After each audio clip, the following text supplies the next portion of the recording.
At just 27 years old, my guest has already built a net worth of over $100,000 and is well on her way to financial independence. But what does it take to grow your wealth at such a young age? How do you stay disciplined, save aggressively, and still enjoy life in your 20s? Today, we're diving deep into her mindset, strategy, and the steps she's taking to achieve financial independence.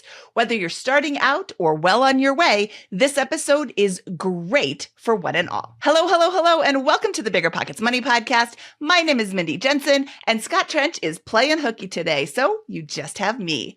I am here to remind you that BiggerPockets has a goal of creating 1 million millionaires. You are in the right place if you want to get your financial house in order, because I truly believe financial freedom is attainable for everyone, no matter when or where you're starting. Today, we're going to discuss ways to invest early with a salary below six figures, how to pay down $80,000 of student loans, and answer the question, should you have a FI number? Anna, thank you so much for joining me today. I'm so excited to talk to you. Yeah, thanks for having me. How long have you been investing? So I started investing when I graduated college back in 2021. I just started out with my 401k. That's how most people start out. I didn't really know exactly what I was doing. Luckily, my older brother helped me out a bunch. He taught me all about investing and personal finance and what I should be doing. So he eventually told me I should open up a Roth IRA. So then I also got into that. So it's been about 3 or 4 years. So he said you should invest in a Roth. What did he specifically teach you about investing in personal finance? So he kept it pretty simple. He said that index funds are the way to go, right? That's not new news. That's what all the finance people will tell you to do. So he said just automate your investments, set it into a retirement account or a taxable brokerage and just let it go. Okay, so you're right. This isn't new. This isn't sexy. This isn't, groundbreaking information, but it is absolutely the simple path to wealth. Oh, see what I did right there? Have you read that book? I have. That's a good one. What made you start investing right when you graduated college? I think a lot of it was my older brother. I didn't really know much about investing at all. I mean, growing up, we never talked about money. We didn't talk about investing. So I really leaned on him to give me advice and help me out. And it was kind of like, you hear about 401ks and you don't really know what they are until all of a sudden you're graduated. And now it's like, oh shoot, what actually is a 401k? How does it work? So I asked him all of those questions. He taught me the importance of it, right? Getting your employer match, just starting out that muscle of investing at a young age and get the habit of doing it and carry that through, your 20s, 30s, 40s. Anna, do you invest anything in real estate? I do not currently invest in real estate. I don't even own a primary residence either. We are currently renting. Okay. And why are you currently renting? So we started renting right out of college. My husband and I graduated about a year apart, and we just rented an apartment while I was finishing up my grad school year. And then once I graduated, we moved to a house and just started renting that. We were kind of deciding, where do we want to end up? We're currently on the east side of Michigan near Detroit, but our family's from the west side of Michigan. So we're kind of in limbo between jobs and things of where should we end up? What should we do? We didn't really have a good answer and didn't know what we wanted to do. So we decided renting was the best option. It was also around 2020 when prices were starting to climb and then they just kept climbing. So real estate was really expensive and we didn't have any cash to buy a home or to put a down payment down.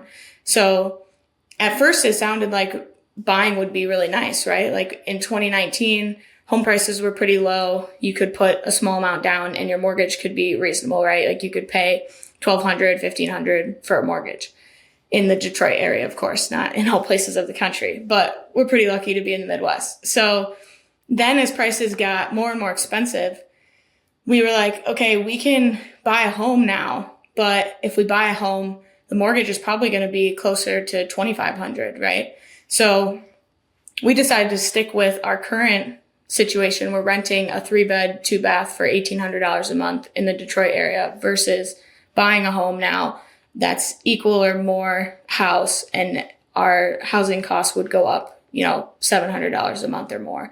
So right now it doesn't make a whole lot of sense for us to buy. We still don't know where we want to be long-term for sure. So that's the biggest thing. I think real estate is great if you're going to live in it for a long time and you're not planning to just hop around and sell it, or if you're planning to keep it as an investment property or use it as an income generation. But if you're just going to talk about primary homes, I don't think that buying is always the right move for every person. And that's because you're right. Buying is not always the right move for every person. Ramit Sethi says it best. He says, when you own a home, your mortgage is the least you'll pay monthly. But when you rent, your rent payment is the most you'll pay monthly. If something breaks, your landlord fixes it. And what you're saying to me says that you've thought this through. I think there's a lot of people who buy a house because it's the American dream and that's what you do. You graduate from college and then you buy a house. You don't have to buy. And I say that as a lover of real estate. I'm a real estate investor. I'm a real estate agent. I work at BiggerPockets. I mean, real estate is my jam, but it's not for everybody. And also, if everybody owned, then there would be no tenants. So it's perfectly fine for you to be a renter. I just wanted to get that out there because I like the way that you're thinking about it and the fact that you are thinking about it. Yeah, I like what you said about how people just think that they should be buying. And that's my favorite thing now, is to ask people why they want to buy a home. And if they have a good reason, sure, there's lots of reasons to buy a home, right? You want to grow roots, you want to start a family, all that stuff makes perfect sense. But when people say, I don't know, isn't that just what people do? And it's like, no, you don't have to buy a home if you're not ready yet. You can still figure it out. You can rent your whole life, right? Ramit Sethi still rents to this day. He doesn't want to own. That's amazing. You know, if that's what you want to do it. Yeah, exactly. And but again, with Ramit, he's thinking about it and he has decided based on thought, not just, oh, everybody else is doing this. He's decided, I don't want to be an owner, so I'm not going to be an owner. And, you know, he's got a reason behind it. Do you ever see yourself buying a house or investing in real estate? Yeah, I definitely see myself buying a home. My husband wants to buy a house much more than I do at this point, but I think I'm going to let him have that one, and we will buy a home eventually, and we're wanting to start a family soon. So we will own a home probably in the next 5 years.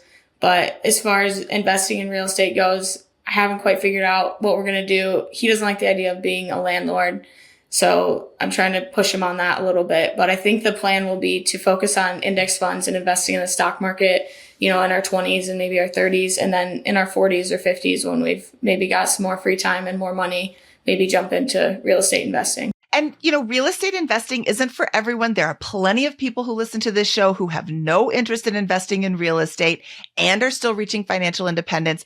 I think real estate is a great way to get there, but it's definitely not the only way to get there. And there's all different levels of real estate investing. So when you're ready, come to BiggerPockets.com, review the forums, go in there and see what different kinds of investing people are doing. We have a new podcast in our podcast network called Passive Pockets, which focuses on syndication deals. And if you are investing in a syndication deal, you give them money, and then that's the end of your responsibilities. So you don't have to be a landlord. You're not getting the phone calls from the tenants saying, hey, there's something wrong with the property.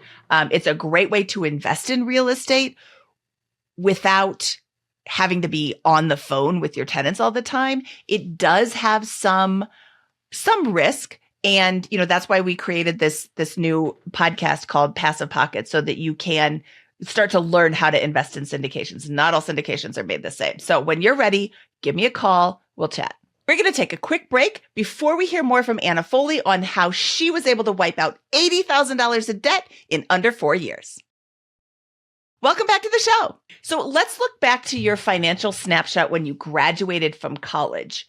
You had $80,000 in student loan debt, or you had $80,000 in debt? $80,000 in student loans between my husband and I. So he graduated in December of 2019, and he had about $60,000 in debt. And then I graduated in May of 21, and I had about $20,000. So total, we had about $80,000 in student loans. And then we also had a car that was about $14,000. So when he graduated in 2019, our net worth was like negative $95,000. And then when I graduated in 21, our net worth was like negative $75,000. So we'd made some progress just paying the minimums on his student loans and the car. But yeah, just working through that. And how did you pay down that $80,000? How long did it take? And what steps did you take to make it happen? So it took us about 3.5 years. And the biggest thing we did was at the beginning of every month, we made a plan for how much we wanted to put towards our student loans. And each time we got paid, we would send that money directly to the student loans before we could even use it, right? Because if we were going to wait until the end of the month, that money was going to go somewhere. We were going to find something to spend it on. So we made sure that we put that money towards the student loans right away. And over those 3 years, we did increase our income. So every time we got a raise, yes, we had some fun, but we also made sure that we were using that extra money to pay off our loans quicker. So just really staying disciplined and focusing on making those payments every month. So when my husband was paying off his student loans, we're old, so we were writing checks. You didn't pay it online because the internet didn't exist. And I wrote that last check and I was like, this is the best check I've ever written. Goodbye, student loans. How great did it feel to be out of debt? It did feel really good. It was a long time coming. We originally planned, I think, to finish paying off our loans at the end of this year or next year. But because we were able to increase our income, we paid it off quicker than we expected. So it felt even better that we got it done quickly. And then what was really nice about it is we were allocating all this money towards our student loans. And then as soon as that was paid off, we were like, oh, what do we do with that money now? Let's just start investing it, right? So it was really easy to make that transition to investing after we paid off our debt. So paying off $80,000 in 3.5 years, how much were you making at the time? So when Brett graduated in 2019, he started out making like $60,000 a year. I was still in school, so I was probably making 20 to 30 just through my internship. But over that time, once I graduated, I started making, low 60s as well. So we were up to 120 gross income. And then over the last couple of years, I've gotten a few raises and work overtime to make more. So I'm up to about $80,000, and Brett has jumped around to a couple of different jobs and he's now up to 105. So last year, our gross income was around $190,000. So it went from about, 100, 120 up to 190. And that's awesome. That is how you pay off $80,000 in student loans in 3.5 years. As you steadily increase your income, you put the money to the loans first. This sounds a lot like when people say, oh, you pay yourself first. So you take your paycheck and you put X percentage into your savings, 20%, 40%, whatever you're choosing. You put that into savings. You don't even see it to spend it. When you put the money to the loans, you've already made your payment and now you have the rest of the money to do with as you choose. As opposed to, like you said, if you leave it till the end of the month, you are absolutely going to find a way to spend that. What are the investing vehicles that you're currently using to help you towards financial independence? Are you still solely in index funds? Yes, we still are 100% in index funds. All of my stuff is with Fidelity, so I'm in FXAIX, just S&P 500 all the way. Brett has his 401k through Principal, and they don't have the best options for investing, so we picked the best one they have. I think it's a S&P 500 equivalent, just has a higher expense ratio on it. But yeah, all of our investing is in index funds currently. I love that. Now, you mentioned a Roth IRA and a 401k. Are you maxing those out? We are both maxing out our Roth IRAs. We're not maxing out our 401ks. We're contributing up to the employer match right now. And then Brett also has an HSA that he's maxing out. Okay. And what are you doing with, I don't want to say the extra because there's no such thing as extra money. What are you doing with the remainder? Right now we're saving actually potentially for a house in the next few years. So we've been trying to save, $2,000 or $3,000 a month.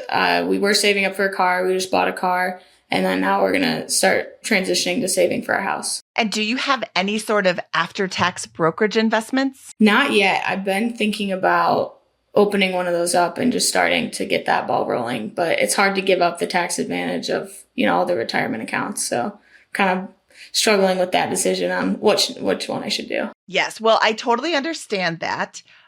We have an episode about the middle class trap where you are a millionaire on paper. You've got $1 million or more in your retirement account, in your 401k, in your home equity, but you don't have any way to really access that without, paying penalties and what have you.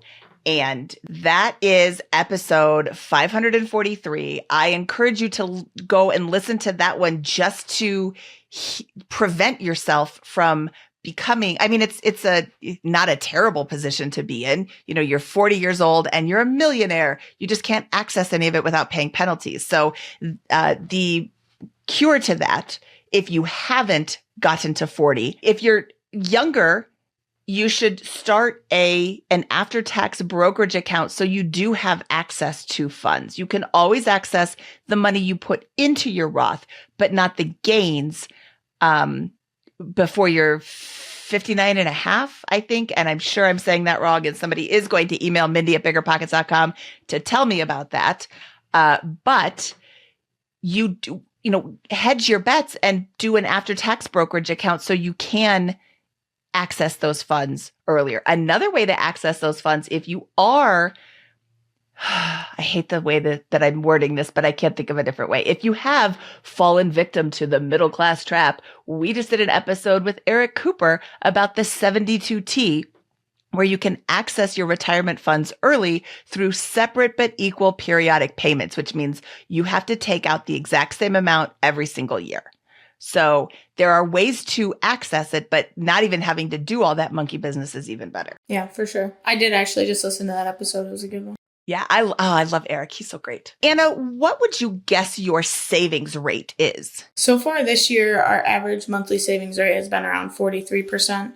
So some months are like a little bit above 30, some more in the 50s. So it just depends month to month, but yeah, a pretty good average. It was actually higher than I expected. I hadn't really tallied it up for what the average was this year yet, and it was higher than I expected, but yeah, I'm happy with it. Okay, I'm going to challenge our listeners right now. If you have a savings rate, if you are able to be saving instead of spending everything that's coming in, what is your savings rate? Email me, Mindy at BiggerPockets.com. I'm so curious just to see. I'm not going to name names. I won't read this on air, but I think it would be interesting to say, oh, the average BiggerPockets money listener saves 25% or 3% or 97% or whatever it is. So email Mindy at BiggerPockets.com and tell me your savings rate. I would love to hear it. Let's talk about your yearly expenses now. Do you have a good sense of how much you're spending on average? Yeah, I've been tracking our finances for the past few years. I started with just a simple Google spreadsheet and was putting in our income and expenses. And then this past year, I just actually purchased a wealth dashboard from My Wealth Diary on Etsy. She makes these really incredible spreadsheets that are really detailed, and I could never create something that good, but it was like $40 to buy it, and you can use it, over and over, just create a copy and edit the information. So last year we spent around $98,000 total, and that's not including extra student loan payments and saving and investing. So that was just all spending that we had to do. And that comes out to about $8,000 per month. And then last year we spent around the same. So we've been pretty consistent, spending between $7,000, $8,000 a month, even though our income has been increasing. So $7,000, $8,000 a month, that can be construed as maybe a lot. Do you feel comfortable with how much you're spending, or do you wish you were spending a little less? I do feel really comfortable with how much we're spending. That's a big thing that I've wanted to focus on, is not restricting our spending a lot, right? Like, we make a lot of money. We are saving and investing for our future. We paid off our debt. We don't need to be nickel and diming everything, right? So yes, we have some maybe expensive things that we buy or pay for, things that we do, but everything that we do is important to us. So we're trying to focus on spending our money on things that make us happy and cutting out things that don't make us happy, right? So we go to a gym that's probably considered expensive. It's like $250 a month for the both of us to go to this gym. And yes, we could just go to a really cheap $10 a month, Planet Fitness gym, but we like the gym we're going to. It keeps us healthy. So that's a really worthwhile expense for us. We like to golf. Golf is a pretty expensive sport, but we like to do it. We don't mind spending the money on that. So we try and really focus on spending in alignment with our values and not focusing on the dollar amount. I love that so much. I want to go back and underline every single thing you just said, because I reached financial independence by not doing that. I reached financial independence by being as cheap as I possibly could and stuffing a lot of money into the 401k, the IRA, the after-tax brokerage account, and not really enjoying the journey. And I wish I would have done it differently, but you can't go back and change things. So I love that you are saving responsibly and also living your best life, because you could absolutely get to FI earlier with like the most miserable existence ever, which is what I did. It wasn't the most miserable existence ever, but it certainly wasn't anything fun. We didn't go on vacation. We didn't go out to eat all that much. We didn't enjoy the journey. And it sounds like you are enjoying the journey, being mindful of where you're spending. And again, it all goes back to the thought process. You're thinking about things. You're not just, oh, well, I should buy a house because everybody else is. I should buy a new car because I think that one's pretty. I like, I should do all of these things. I should spend all of this money. Like, no, I want to get to financial independence. So I'm going to pay myself first, and then I'm going to enjoy what's left. Yeah, 100% agree. I have to give a lot of credit to my husband on that one. He is the one that's like, we need to still enjoy ourselves and have fun and not focus all on the numbers and on retirement. And we're still so young. We've got a lot of time. So yes, shout out to your husband. We have to take one final break, but more on Anna's next financial milestone that you should be hitting too after this. I am excited to jump back in with Anna. Do you have a FI number, like a specific 4% rule number that you're working towards? We don't have a specific FI number. In my mind, I've always kind of been shooting for like 3 million, but I haven't really run the numbers. 3 million just seems reasonable because using the 4% rule would be like 120,000 a year. So that's, 10,000 a month, which seems reasonable. I mean, we're spending around 8 now and we don't have any kids or anything yet. So that potentially could go up, but it seems like a pretty safe number to shoot for. And we're kind of not focused on the end number, because if you think about having $3 million invested and you're only 27 years old, that just seems like impossible, right? That's such a huge number. You're so far off. So I like to focus on setting yearly goals. So each year we'll set maybe a net worth goal or how much we want to invest and shoot for those so that it's much more tangible and we can measure it easier, because it's hard to know for sure if you're on track or not. So much is going to change between now and when we're 30, 40, 50 years old. So really focusing on the short term and setting goals for now. Okay, I just love that so much. Do you think the FIRE movement changes the way people perceive work? Yeah, I think it does. I mean, I think before I knew about the FIRE movement, probably when I was in college, right before I graduated, I found out about the FIRE movement. And what was really cool to me was that you get all the freedom, right? Like you're basically buying back your time by investing in real estate, stocks, whatever it is. And it's cool because growing up, you just watch everyone work for 40 years and retire when they're 65 or older. And that's just life. You just think that's how the world works, right? You're just a little kid. You don't know. Once you actually get there, you realize that you don't have to work until you're 65, right? How long you work can really be up to you if you're willing to invest some of that money. So that really changed my perspective on work now, because I'm working right now to make money and I'm investing some of it. I'm having fun with some of it. But ultimately, if I'm able to retire at 40, 50, 60 years old, it'll be really great to not have to work until I'm 65. And I know we're on track to not need to work until we're 65. So it feels good knowing that we're not going to be trapped in our job for that long. Yeah, that's really, really awesome to have that mentality. And I just sent a note to my producer. Can you imagine learning about FI in college? That would be so awesome. I'm pretty lucky. I mean, now that technology is out there, like there's so many podcasts and books and everyone is talking about it. So it's just way easier to find out about it. It is. And it doesn't take a huge amount of change in your life, especially when you're earlier in your financial independence journey. When you're younger, it doesn't take a huge amount of change to completely change your trajectory. You could be going like this, but you make a little tiny change and now you're like going through the roof. Your 40% savings rate is awesome. And you will probably increase it as you increase your salaries. And I'm so excited for your future, because your future is going to be so awesome. Yeah, I like what you said about how a tiny change when you're young can make a big difference, because that is so important. Time is the most important ingredient when it comes to investing. And I don't think people realize that a little bit of money today can grow to be such a big amount of money later on, that even just investing $100 a month, $200 a month in your 20s and continuing that on all the way through until you're 60 years old can become millions of dollars.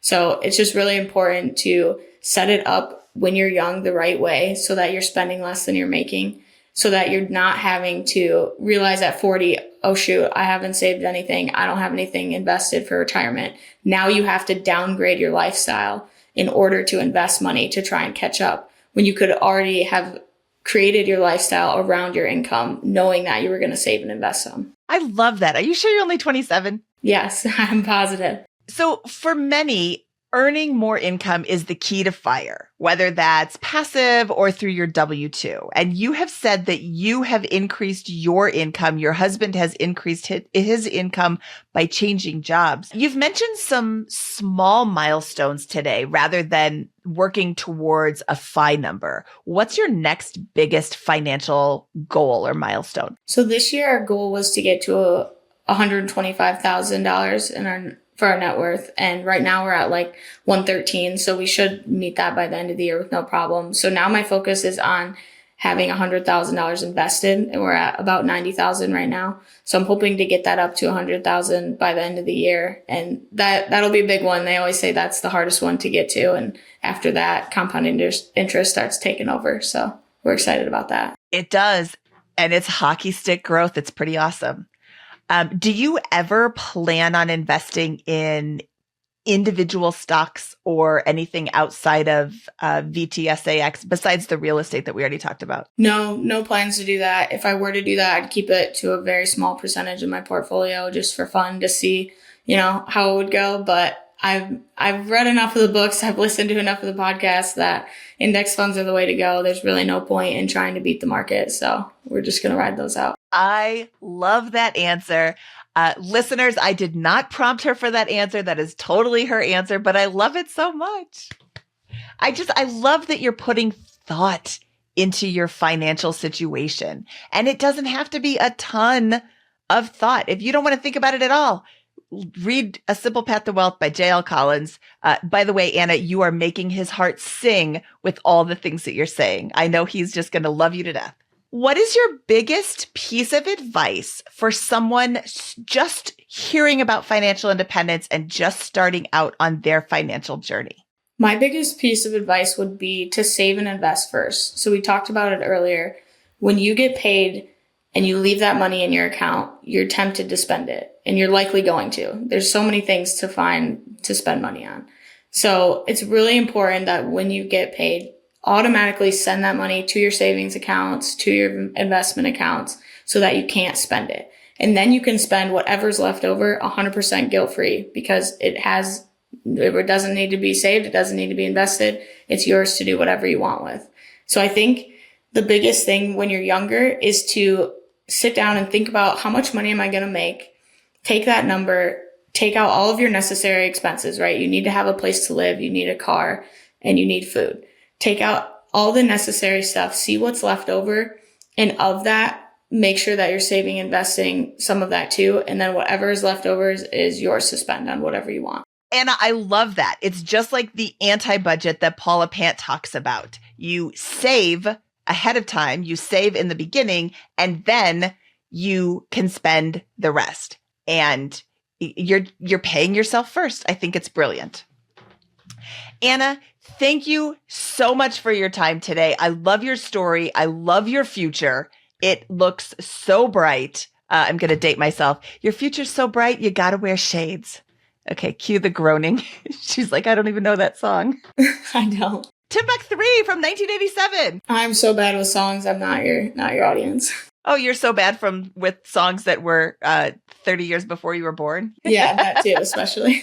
Where can people find out more about you? So I'm on Instagram at 520money. That's FIVE20 money, MONEY. I started a money coaching business last fall to help people out with their personal finances. So if you're looking for help paying off debt or starting to invest, all that stuff, I'd love to help young people get started on the right foot so that they can retire early too. Oh, I love that so much. Thank you so much, Anna. I really, really enjoyed talking to you. Yeah, thank you. All right. That was Anna Foley, and that was such a fun story. If you did not listen to this episode with your kids in the car, rewind and put it on play the next time that you're all together. This is absolutely the right way to set yourself up for life. Oh, look, a Scott Trench reference, and he's not even here. Don't worry, he'll be back next week. But tracking your spending, increasing your income, investing wisely, these are the key tenets to reaching financial independence. If you can do this, you can reach financial independence. I'm not going to drop my mic because feedback, but if I could, I would. This is absolutely the roadmap to reaching financial independence in a healthy way. All right. That wraps up this episode of the BiggerPockets Money Podcast. I am Mindy Jensen saying, see you soon, Raccoon.